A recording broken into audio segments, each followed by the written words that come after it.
di ñaan yàlla defal ñëpp jàmm dépistage bi ñuy def nii nag tey parce que ku ne war na ko def parce que tamit boo ko defee si ngay xam feebar bu la dal ak su la dalul même bu la dalee di nga mën a dem pour teel a faju jël say matuwaay moo tax lii da si am solo trop bon ki doon am xalaat bi ñun ñëpp ñu xalaatandoo ko duñ koy rafetlu bu baax a baax di ñaan yàlla may nu wér defal nu gudd fan at mu jot rek ñu def lu ëpp lii di ñaan wér di ñaan Sénégal yàlla def fi jàmm def ko si àddina bi yëpp yàlla wéral cër yi defal ñëpp wér. ànd defal Leela yal na yàlla yokk seen jàmm yal na yàlla yokk seen sutura lépp lu ngeen ragal yéen gune Leela ak mbooloo mu jullit yàlla mu teg seen bët ñoo ngi am kontaan te ñoo ngi am mbégte ci maas ak maam Penda Diop ak Ndey Njaay mu daaw de Njoon ak soxna Siis tubaar fakkaal am nañu mbégte lool ñu boole na xale kenn xaajalawuñu benn yoon ñooy tegandoo ñooy dóorandoo ñooy teggandoo lépp lu kenn ki wax rek ñëpp ànd nañ ci mbooloo mi te macha allah mbooloo mi may ñaan seen mbooloo mi yàlla jëm kanam yéen ngeen dem bay joxante kaala ak Màkka ci barke Serigne Fallou Mbacke ak Serigne Babacar Sy yal na nu yàlla dolli sutura. di ñaanal xale yi am courage bi pour def ko ñu ngi leen di ñaanal yal na yàlla gën leen a dëgëral ndax wax dëgg yàlla macha allah ñoo ma dëkk nu nekk seeni mag ña fonk ñu lool respecté ñu lool saa su nekk ñu ngi ñuy jox li nu moom ci ñoom kon nag du ñu def dara lu dul ñaanal leen xale yu baax lañu ñu neex a dëkkal ñu ngi leen di ñaanal li ñu def nii ren yàlla na ñu def yeneeni jéego yoo xam ne moo ëpp yi yàlla mën na ko yàlla na leen ko yàlla defal si barke Seydina Muhammad nooy seeni mag mais fu ñu nekk dañuy kafax ñun di ree ak ñun di def ak ñun lépp lu ne la ñuy defante ak ñoom kon nag du ñu def dara lu dul ñaanal leen yàlla gën leen a yokk gën leen a dëgëral lu ñu mën nii ren yàlla na ñu mën déwén lu ko ëpp si barke yonente bi sallallahu alayhi wa sallam. bu jigéen ñi jógee seen bopp ne ñuy aar seen bopp saytu seen yaram dañ ciy kontaan rek vraiment te di leen encourager parce que lii lañ soxla ci population lii daal lañ soxla ci population mu jóg ne kat xaaral ma dem saytu sama yaram ba xam ndax jàngoro amu ci wala déet bu fekkee lu ci am la ñu teel kaa faj. en tout cas ñëpp nous sommes concernés ñëpp la war ñëpp parce que cancer bi dañ na à partir de 50 ans nit ku nekk war ngaa dépister sa bopp at bu jot même xale bi sax war naa saytu boppam at bu jot ñu xool surtout seetlu nañ ne cancer de col de l'utérus li muy faat ci jigéen ñi bari na trop te pourtant am nañ loo xam ne mën na ko saafaraal ba du yëgse ci yoon. moo tax may vraiment may soññ xale yi journée yi su amee ñoom ñi toll ci am doom war nañ fee jëkke pour xam la moo am seen yaram bi. vraiment damay ñaax rek nit ñi pour ñu andi seen doom yi xam ne am nañ 9 ans ba 14 ans xale yi am juróom-ñeenti at ba fukki at ak ñeent am nañ vaccin boo xam ne day aar ci cancer du col de l'utérus ñàkk boo xam ne doo fay dara. certes am na xale yu ko ñàkk au niveau des écoles mais am na ba tey ñu des parce que doom bi jàngiwul mën na ma ko fekk ci école ba mu ngi ci kër gay togg añ bon nag may ñaan waajur yi képp koo xam ne sa doom ñàkku ko ci école bi wala ci jàkk yi nang lañ andi dispensaire fii ñu ñàkku fi parce que ñàkk baa ngi fi mag wolof nee ne fagaru moo gën faju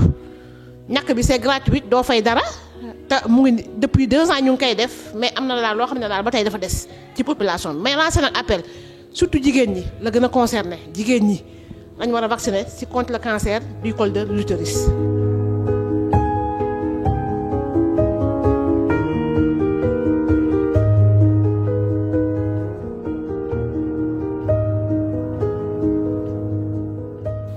auzu billaahi mina sheytaani rajiim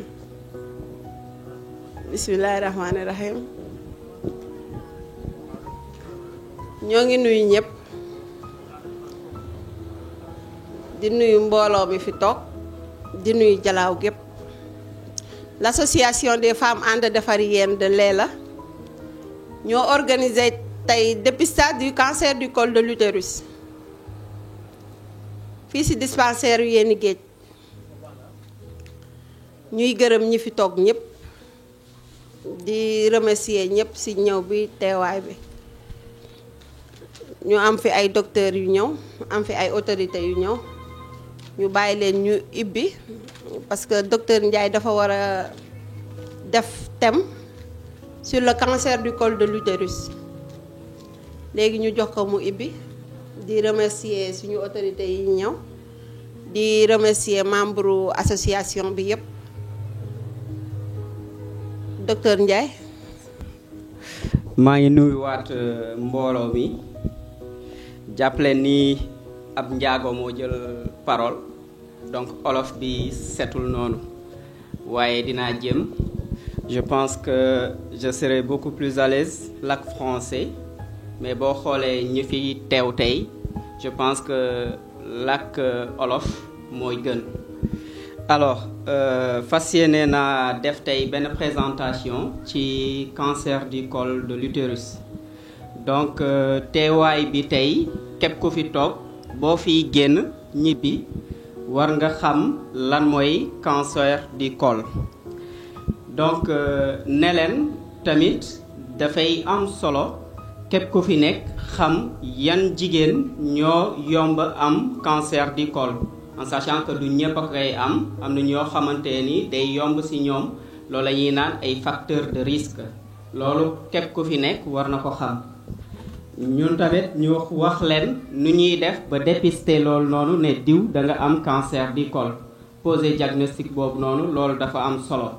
donc nga nekk agent de santé bañ a nekk agent de santé war nga xam signes yi nga am ndax jege na cancer ou pas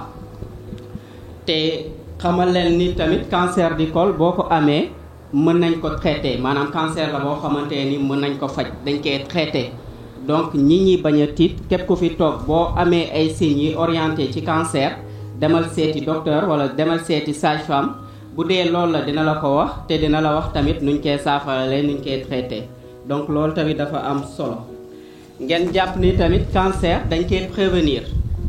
koy prévenir mooy mën nañ def de telle sorte que mën nga bañ a am cancer du col loolu prévention la léegi ñaari prévention am nañ nit ki balaa ngay am cancer loolu ñuy naan prévention primaire am na prévention secondaire nit ki am na cancer nu ñuy def pour prévention bi cancer bi gën a law léegi nag prévention yooyu noonu vaccin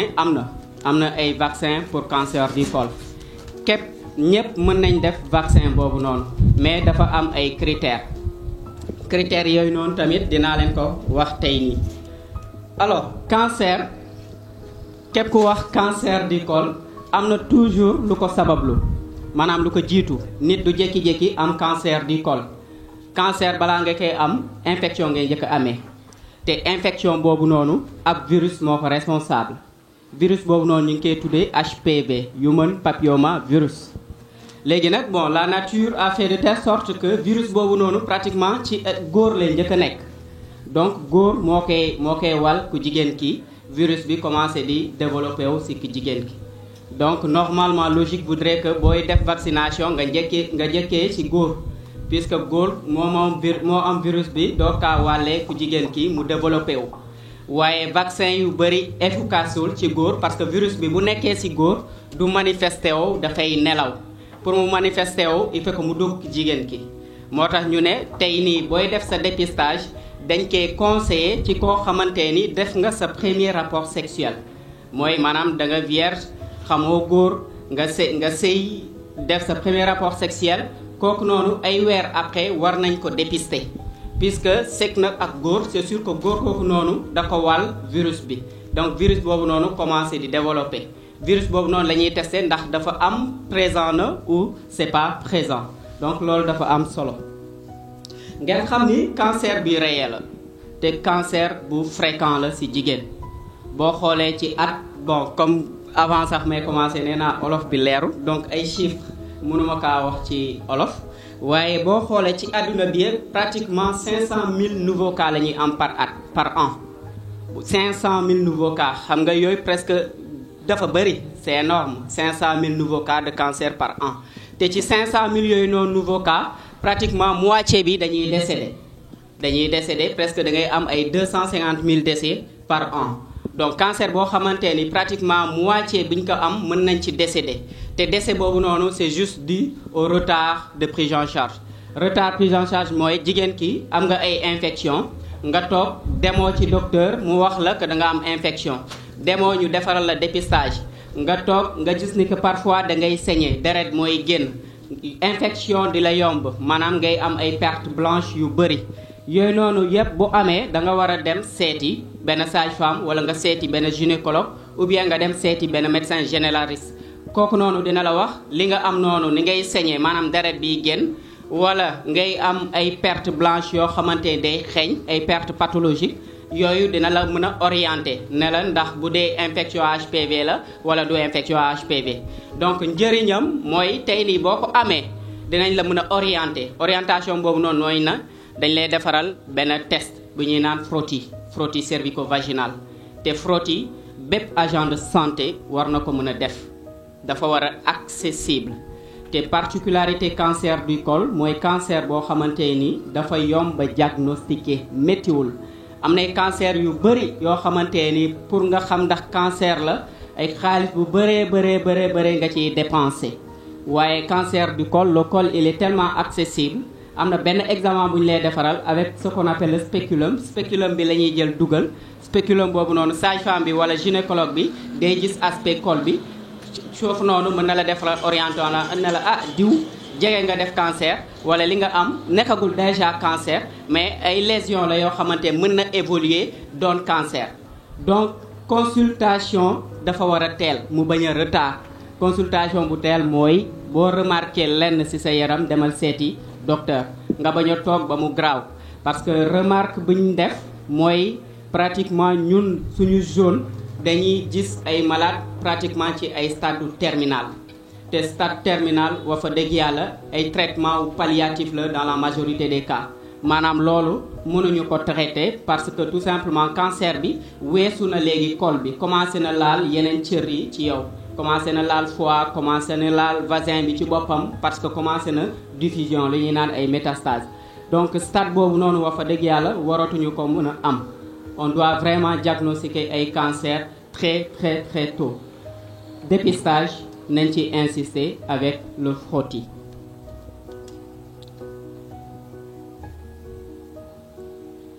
alors comme nu ma ko waxee cancer virus moo ko responsable maanaam virus bi infection virus bi mooy jiitu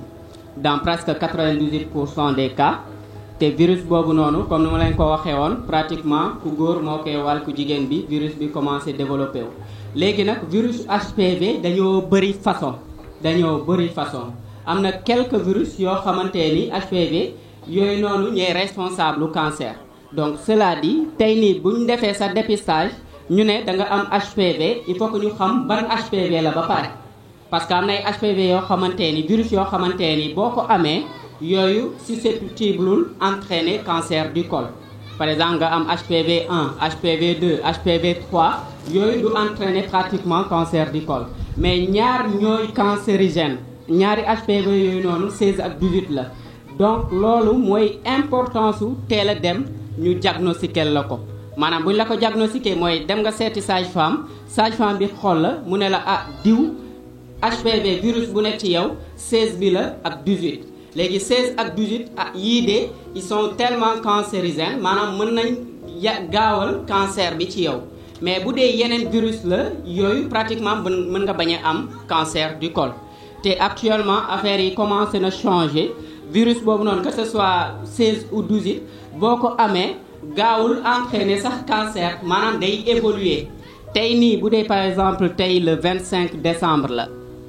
ñu jagle bés bi par exemple jigéenu jalaaw léegi tey nga am infection ak virus bi mooy HPV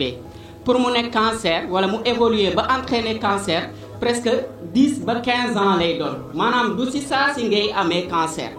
alors que avantage bi mooy bu dee am nga infection bi nga teel a dem seeti médecin dinañ la wax bii ni ab HPV la donc HPV boobu noonu mën nañ la vacciner parce que buñ diagnostiqué HPV ba léegi ni weesuwul mën nañ la vacciner léegi vaccin nag am na ay âge mooy dafa gën a efficace ci jigéen ñoo xamante ni am nañ 11 ba 13 ans 11 ba 13 ans foofu noonu mën nga vacciner wu nit ki léegi nag ñu bëri dañuy foog ni vaccin contre HPV bi tax nit ki am cancer boo vacciné woo nit ki du am virus bi déet mën nga am virus bi vaccin bi empêché wul nga am HPV waaye day empêcher nga développer cancer loolu mooy importance su vaccin mën nga am sa HPV ci yow sa virus bi ci yow waaye virus boobu noonu du entraîner cancer loolay vaccin di def voilà léegi nag vaccin yooyu noonu ñetti façon ñoo am waaye vaccination yooyu noonu 2 doses ngay jël wala 3 doses méttiwul lu ndaw la da ngay ñëw defal la benn dose bu ndaw ñu ne la demal 6 mois après nga ñëwaat ñu defal la beneen dose jeex na donc loolu wax fa dëgg yàlla boo ko defee ñu ne la c'est fini dootoo mën a am cancer du col léegi bon gis na 9 à 14 ans effectivement c'est possible mu nekk 9 à 14 ans comme ni ma ko waxee les vaccins dañoo bëri y a 3 types de vaccins te vaccin bu nekk y a des vaccins yu ñu naan bivalents y a des vaccins quadrivalents 11 ba 13 ans 2 doses mais bu dee nit ki dem na maanaam 11 ba 13 ans yooyu noonu weesu na dugg nga ci 14e année 14 ans ba 19 ans boobaa doo jël 2 doses mais 3 doses ngay jël 3 doses du vaccin te 3 doses boobu yooyu noonu ba tey ci 6 mois nga koy jëlee da ngay jël première dose 2 mois après nga jël beneen dose 6 mois nga jëlaat beneen dose mais bu dee entre 11 ba 13 ans la boobaa 2 doses rek ngay jël benn tey ni nun koy waxee premier mois 6 mois après nga jël sa beneen dose donc plus nga am retard plus vaccin yi doses yi ngay jël mu bëri léegi nag am na benn fourchette yi mooy tey nii nee nañ xale bu am 9 ans war na mën a vacciné wu xale bu nu am 9 ans war na mën a vacciné wu waaye vaccin yu disponible yu bëri surtout bu gën a efficace bi 11 ans ba 13 ans mën nga ko def léegi nag comme ni mu ko waxee au début cancer du col dafa am histoire maanaam nit ki jékki-jékkiwul ñu ne diw da nga am cancer am na évolution boobu noonu la ñuy naan histoire du cancer du col histoire boobu noonu mooy nit ki quand tu es vierge pratiquement amoo virus bi boo commencé def say premier rapport sexuel commencé nga am virus léegi am na ay facteurs de risque mooy loo xamante ni day yombalal tey nga am cancer du col te facteur de risque yooyu noonu bokk na ci li ñuy naan ay rapport sexuel précoce ab jigéen boo xamante ni amagoo 17 ans nga xam góor donc yow day yomb par exemple nga am cancer du col ak li ñuy naan aussi multipartenariat jigéen boo xamante ni par exemple du yam ci benn góor tey nga dem ci monsieur X nga sekk ak moom wal na la virus bi nga dem ci monsieur Y nga sekk ak moom wal na la virus bi nga def ci monsieur Z sekk ak moom mu wal la virus bi donc plus multiplication yooyu noonu day faral yombalal cancer parce que plus ngay am ay rapport sexuel yooyu noonu day agresser sa muqueuse maanaam c'est day agresser sa col bi donc col bi plus ñu koy agresser donc plus cancer bi yomb pour ku jigéen ki donc vraiment ay multipartenariat maanaam jigéen bi am ba ñeenti far di sekk ay relation ak ñoom wa fa dëgg yàlla yooyu war na mën a jeex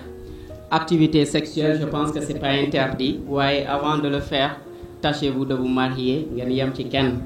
j'espère que loolu bu amee au moins nit ki du am cancer du col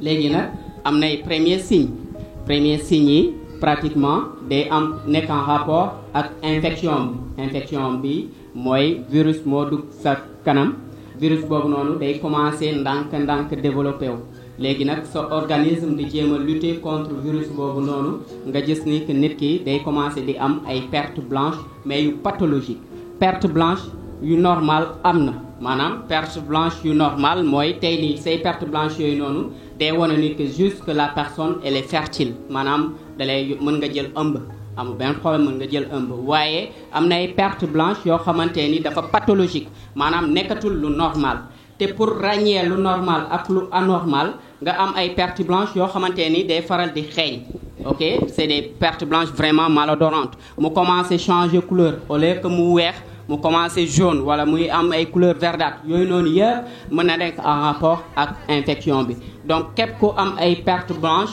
mu commencé nuroo ak perte boo xamante ni ab infection la mën nga dem au moins ñu defaral la dépistage pour ñu xam ni ndax am nga infection ou pas te il faut que tamit ngeen xam am nay femmes yu vierge yoo xamante ni xamuñu góor waaye dañuy am infection vaginale te infection boobu noonu le plus souvent maanaam la transmission elle est indirecte maanaam c'est pas parce que sëy nga ak góor gi nga ngay am infection. bu dee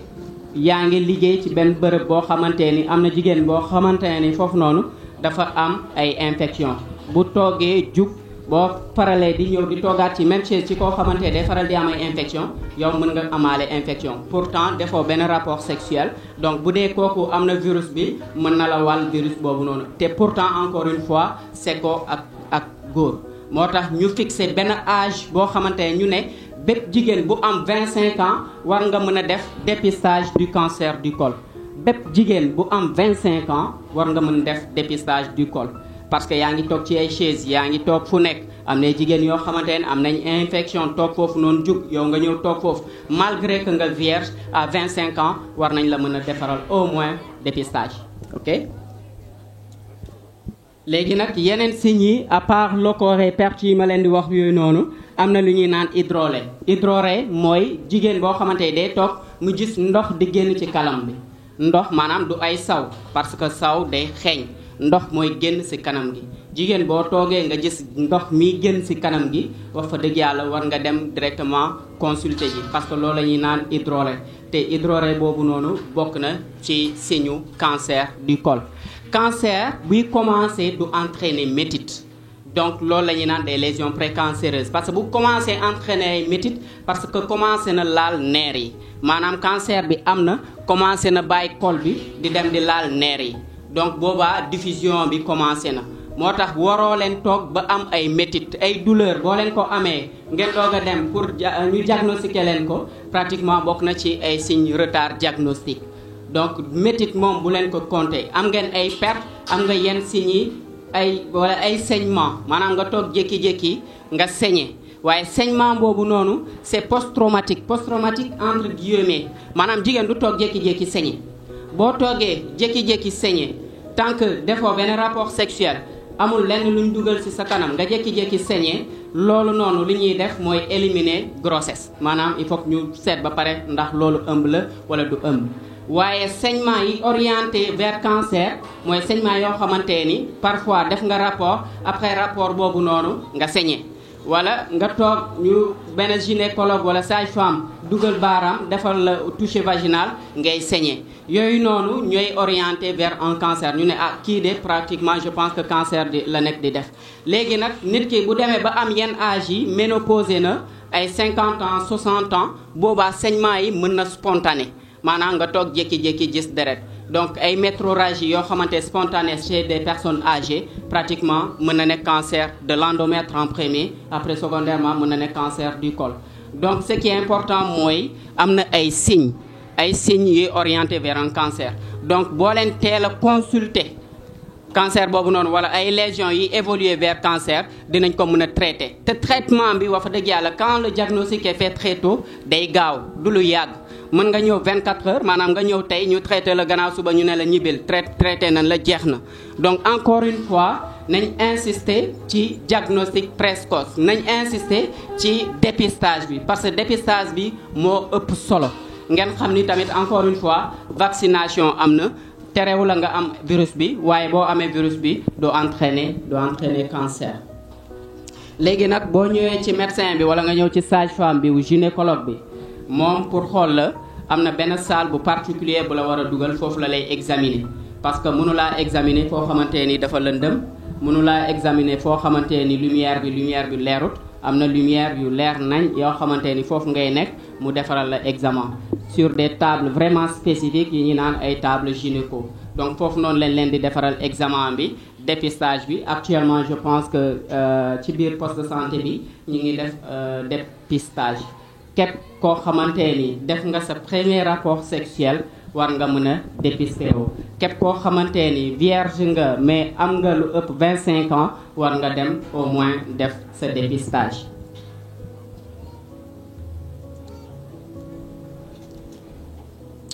léegi nag boo demee ci sage-femme bi mu installé la expliquer examen bu mu lay defaral lu muy njëkk a def mooy day jël spéculum du ñëpp a ko am. le plus souvent ci sage-femme yi lay nekk wala ci gynécologue yi dans des services de gynéco ñooñu dinañ jël appareil boobu noonu dugal ko ci kanam xool au moins sa xool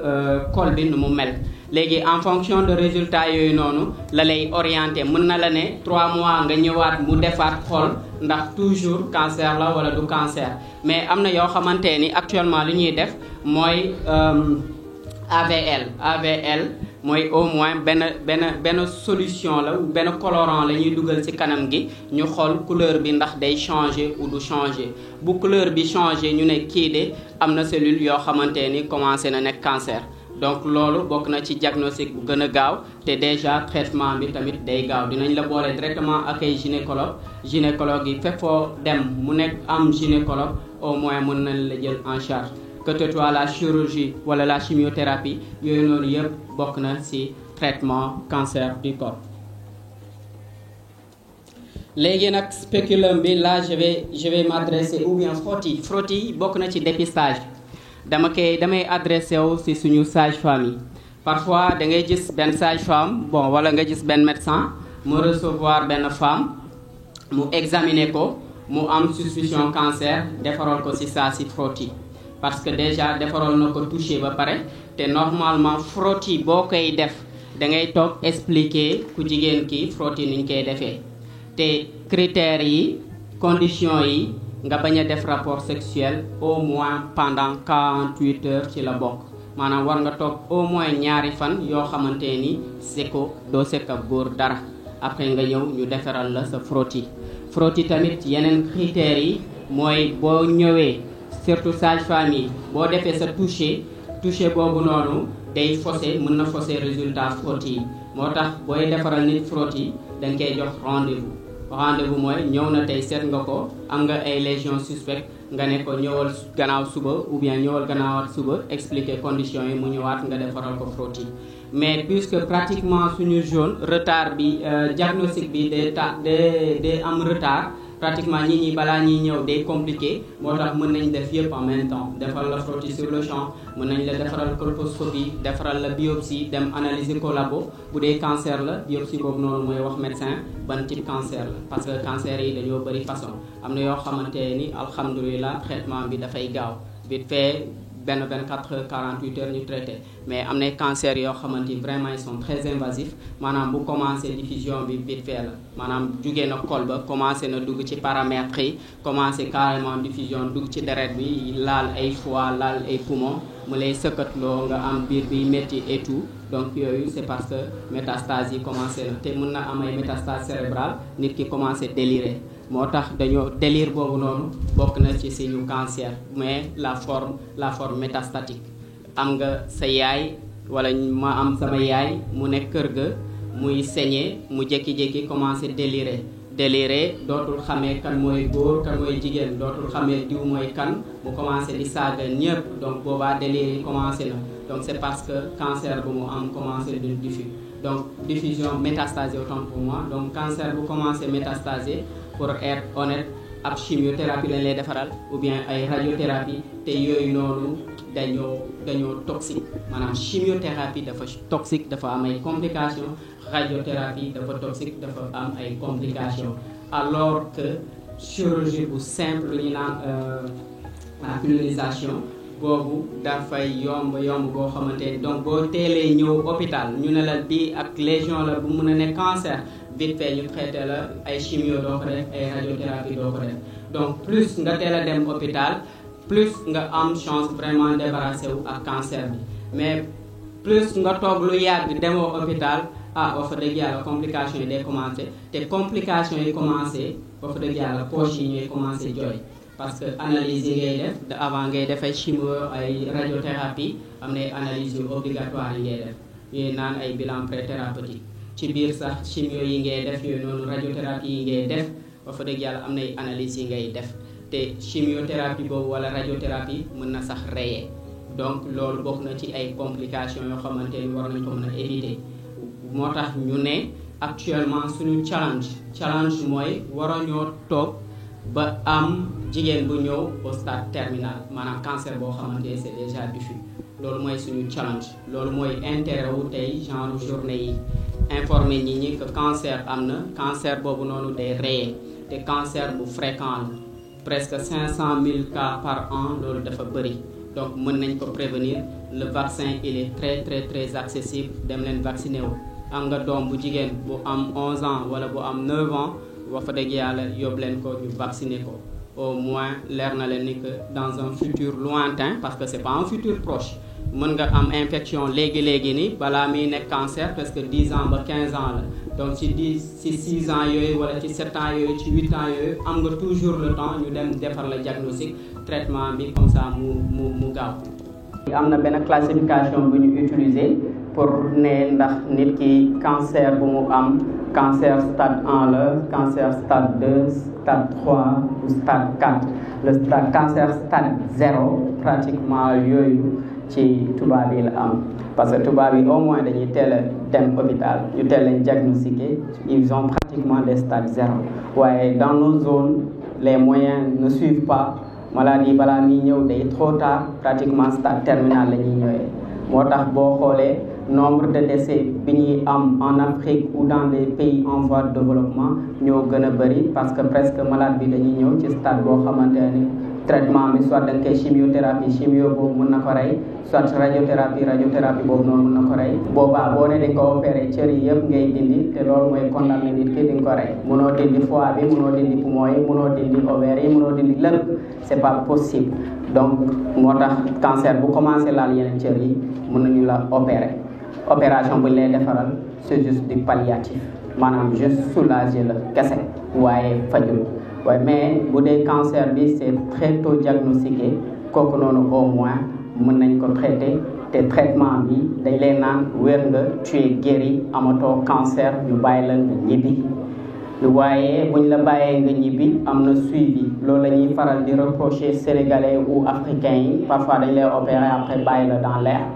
waaye kooku noonu képp koo xamante ni traité nga ko cancer am war na am ay suivi régulier nga koy xool parce que mën na récidiver waat récidive mooy mën nga ko amaat moo tax boo ko traité ba tu es guéri dañuy profité woo defar la vaccination buñ la vacciné au moins mën nga amaat sa virus waaye virus boobu noonu du entraîner cancer du col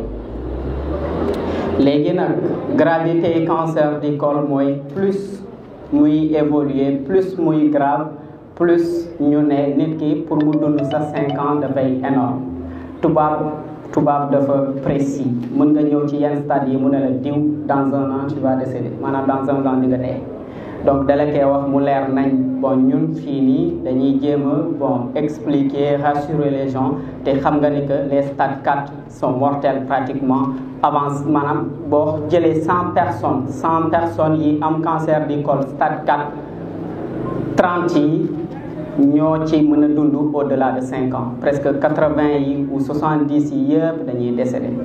alors que boo amee un cancer du col au stade 0 bii doog a commencé pratiquement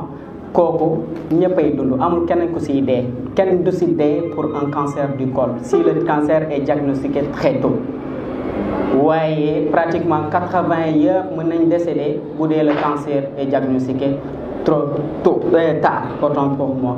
donc importance bi mooy ngeen xam ni cancer buy reyee la te boo teelee dem hôpital au moins du la def dara du la rey léegi nag am na yenn yoo xamante ni yenn infection yoo xamante ni nit ñi dañ koy faral di jaawale ak cancer am na benn feebar bu particulière bu ñuy naan bilharziose du col de l'utérus bilharziose mooy ab jigéen wala kenn bi dem ci de l'eau douce xaw ma ci marigot yi xaw ma sax nu ma koy expliquer ngay faral di fa sangoo ngay donc loolu mën nga jëlee foofu noonu benn infection bi ñuy naan bilharziose boobu noonu day entraîner ay hématurie maanaam da ngay saw deret wala muy entraîner ay lésions yu ndaw ci col bi mais lésions yooyu bokkul ak cancer même tuberculose comme ni lañ ko waxee tuberculose du poumon yi rek lay laal du xëtër yi rek lay laal tuberculose boobu noonu pratiquement mën na laal organes yi yëpp am na tuberculose yoo xamante ni col bi lay laal les tuberculoses du col yooyu tamit waruñu ko jaawale ak cancer du col am na ñoo xamante ay lésions yu ndaw yoo la ñuy am yoo xamante amul sax benn rapport ak cancer du col ñu ne leen cancer nga am ñu dem feneen ñu ne leen déet amoo cancer c'est parce que am na ay diagnostic différentiel te yooyu pour ñu mën laa wax ak certitude ndax cancer la wala du cancer dañ lay defaral biopsie am na benn partie bu ñuy jël ci sa col dem analyser ko labo ne la cancer la ou du cancer léegi nag comme nu ko waxee mën nañ traiter cancer du col te loolu ñëpp war nañ ko mën a xam. Ok, la vaccination est disponible. Vaccination bi à partir de 9 ans mun nga ko def waaye protocole yi disponible 11 13 ans 11 14 ans bu commencé retard doo jëlati 2 doses mais au moins 3 doses ngay jël. Et kan ban jigéen la ñu war a vacciner c'est ce qui est important doo ñëw bon docteur ñëw naa dama bëgg a vacciner wu dañ ko war a wax yan critères la ñuy vacciner woo nit. Les critères yooyu noonu dañoo ne bépp jigéen bu vierge war na mën a vacciné wu quel que soit son âge à partir de 9 ans xale bu am 9 ans 10 ans 13 ans 14 ans 20 ans jigéen ba 25 ans vierge war nga mën a vacciné wu vaccination bi c'est autorisé ci yow. jigéen yoo xamante ni xam nañ góor bon sëy nañ xam nañ góor ba pare ñooñu wax nañ ni que boo xamee góor commencé nga say rapports sexuels les mois qui suivent les 3 mois qui suivent les 4 mois qui suivent war nga mën a dem ñu defaral la lu ñuy naan le frottis. léegi frottis boobu noonu bu ñu la defaral frottis bi bu dee normal na ci jigéen boo xamante ni commencé na ay activités sexuelles kooku candidate la pour vaccination mën nañ ko vacciner. donc jigéen bu ñëw defaral nga frottis le frottis il est normal war nga ko mën a vacciner. góor ñi tamit puisque comme niñ ko waxee jigéen virus boobu noonu ci góor lay nekk góor kooku noonu wal ko jigéen ki war nañ mën a tamit vacciner wu ay góor mais pratiquement nee nañ amuñ benn intérêt comme ni ma ko waxee encore une fois vaccination bi empêché wul nit ki am virus waaye empêché na nga am cancer loolu mooy intérêt. donc góor bu vacciné wu du ko empêcher mu am virus bi puisque déjà ku góor gi du développer cancer avec HPV boobu noonu donc amul benn njëriñ nga ne di nga ko vacciner parce que boo ko vacciné wu dans tous les cas on sait déjà que du def cancer donc amatul njëriñ waaye puisque mënoo ko empêcher ku góor gi moom ci boppam mu am HPV donc nga vacciner ko amul njëriñ alors que jigéen ki mën nga ko vacciner mën na héberger virus bi waaye virus boobu noonu du activé wu ba mu entraîner cancer du col de l'utérus. léegi nag frottis kañ lañ ko war a mën a def pour dépistage wax naa ci vaccin nee naa leen bépp jigéen quel que soit son âge mu vierge war na mën a vacciner wu pour bañ a am cancer du col parce que dans tôt ou tard di nga sëy donc di nga xam góor dinañ leen mës a day vierge ngeen baal ma si kaddu bi je sais pas nu ma ko war a waxee pour mu gën a rafet bon je sais pas si c'est bien ou pas waaye le premier frottis doit être réalisé dans les mois au moins qui suivent les premiers rapports sexuels ou bien à partir de 25 ans am nga 25 ans war nga def au moins le frottis war nga ko def à partir de 25 ans ok léegi nag quand tu es vierge mën nga bañ a sax def frottis demal directement ñu vacciner la waaye le frottis dafa am intérêt importance bu rëy léegi nag frottis boobu noonu wax naa ay conditions nit ki wala jigéen ki bu dee mi ngi gis ay règles am wax fa dëgg yàlla sage-femme bi waroo ko defaral frottis moment boobu parce que puisque mi ngi saigner donc saignement yooyu noonu mën na fausser say résultats da ngay xaar ba règles yi jeex nga doog a programmer ko defaral ko son frottis n'est-ce pas jigéen boo xamante ni boo koy defaral sax frottis ay toilette vaginale waru ko def maanaam warul di faral di raxas kanam gi di jël yenn produits yi ay nu mu tudd sax ovule wala nga am infection dañuy traiter infection boobu ba pare jigéen boo amee infection bi la ñuy njëkk a traité ñu traité la ba ñu xam ne que maintenant tu es guéri de cette infection là ñu doog laa mën a defaral frottis parce que infection boobu noonu mën na entraîner ay lésions inflammatoires nga foog ne des lésions précancéreuses la maanaam mën na évoluer ci cancer alors que juste c'est des infections banales donc traité leen infection yi ba mu leer na ni que la patiente elle est guérie ngeen defaral ko son frottis. léegi nag frottis bon ñaari technique ñoo am y a des techniques conventionnelles non conventionnelles dans tous les cas que ce soit conventionnel ou non conventionnel spéculum bi la ñuy jël ñu xool ci biir nu mu mel. léegi nag bu ñu defee frottis ba pare léegi il faut ngeen xam ni que frottis moo gën a accessible donc bu ñu la defaree frottis bu dee résultat frottis bi dafa négatif maanaam dafa normal. comme nu ma ko waxee une femme qui est sexuellement active maanaam bii sëy ak góor ngeen defaral ko frottis mu normal defaral ko vaccination vacciner leen ko parce que mun ngeen ko vacciner contre le cancer du col. léegi nag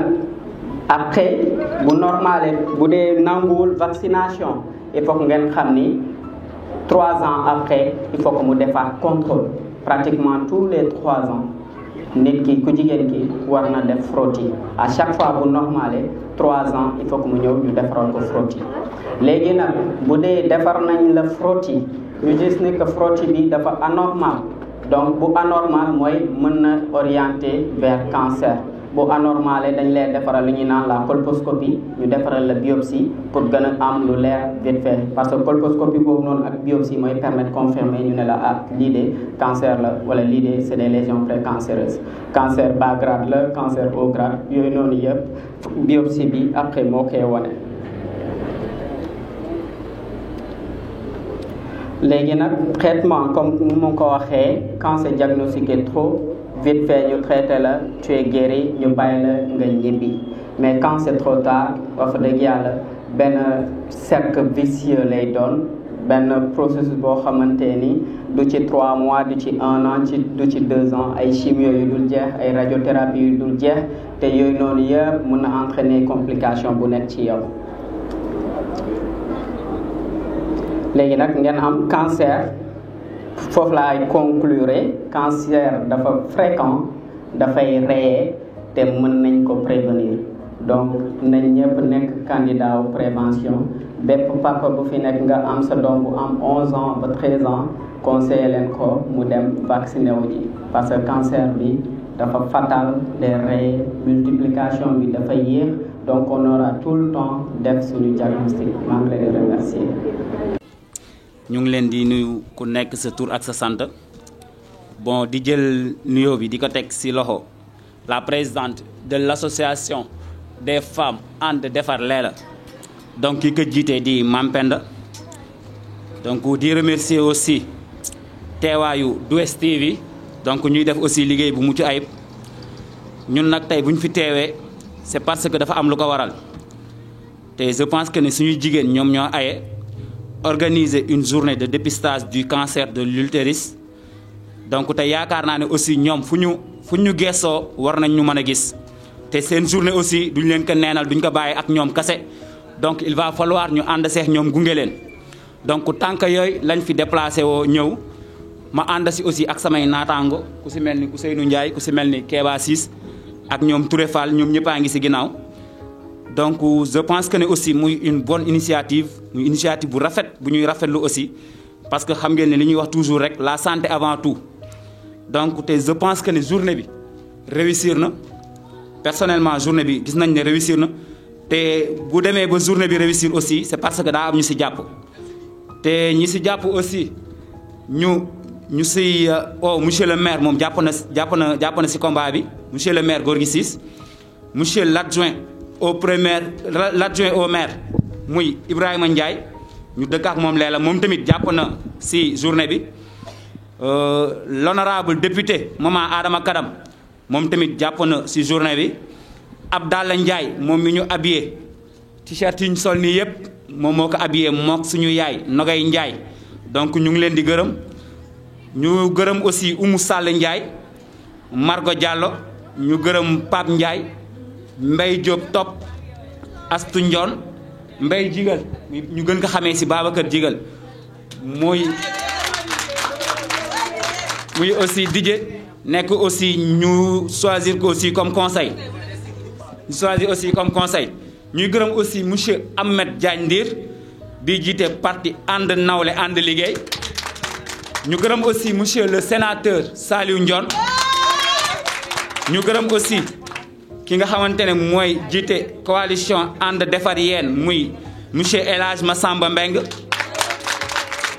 di remercier Issa Seck di remercier aussi monsieur Djibril Thiandoum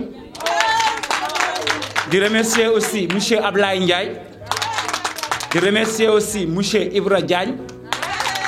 di remercier aussi monsieur Cheikhou Seck di remercier aussi monsieur Kader Mbaye di remercier aussi monsieur Pape Ndione jiite coalition Yewwi Askan Wi di jiite aussi Baye Idi Seck moom mi nga xamante ne manqué wu ñu ndox bi moom moo ñu ko jox. di remercier aussi monsieur Pape Kadam di remercier aussi monsieur Afa Sène di remercier aussi monsieur Aliou Ndiaye moom mi nga xamante ne moom mooy seen borom kër. di remercier aussi magam di monsieur Ousmane Ndiaye di remercier aussi madame Lo di remercier aussi waa dispensaire bi ki ko jiite di Fatou Faye ak madame Cissé ak bàjjenu gox yi aussi ñu ngi leen di remercier bu baax a baax a baax yaa Roxay Mbay aussi ak Fan Ndiaye ñi leen fi teewal ñu ngi leen di remercier bu baax a baax a baax vraiment ñu ngi def aussi liggéey bu mucc ayib. de remercier aussi l'association des agents médicaux de Dialaw ñoom aussi ñu ngi leen di remercier bu baax a baax a baax de remercier aussi monsieur Isma Faye de remercier aussi monsieur Mohamed Sy Kenkayeri de remercier aussi enfin de remercier aussi monsieur Khalil Seck bi nga xamante ne moom mooy coalition defar sa gox donc vraiment aussi ñu ngi remercier ñooñu. di remercier aussi ñëpp ña nga xamante ne aussi jàpp nañ ci bés bi xel aussi day fattu ñu ngi remercier daal ñëpp donc loolu daal lañ amoon lu ñu ci sànni présidente donc vraiment di leen remercier di remercier waa Leela waa Yeen Géej waa Jalaaw ñëpp ñu ngi leen di remercier